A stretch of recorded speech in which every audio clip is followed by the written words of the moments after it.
अस्सलाम वालेकुम फ्रेंड्स, अगर आप भी इस तरह का कोरियन ग्रास ग्रो करना चाहते हैं तो इस ग्रास के ग्रो करने के लिए चंद एक टिप्स हैं जो आपसे शेयर करेंगे। ये ऐसा लग रहा है जैसे आर्टिफिशियल ग्रास हो, और इस गार्डन में अक्सर लोग पूछते हैं कि क्या ये आर्टिफिशियल ग्रास है।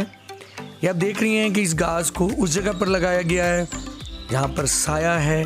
यहाँ पर बिल्डिंग का साया आ रहा है, तो बिल्डिंग का साया, दीवारों का साया या बड़े बड़े ट्रीज़ का साया, उसके नीचे ये ग्रास ग्रो किया जाए तो आफ्टर कटिंग इस तरह का लगेगा। बहुत आसानी से ये लग जाता है और इतनी प्यारी ग्रोथ ये दिखाता है। अगर आप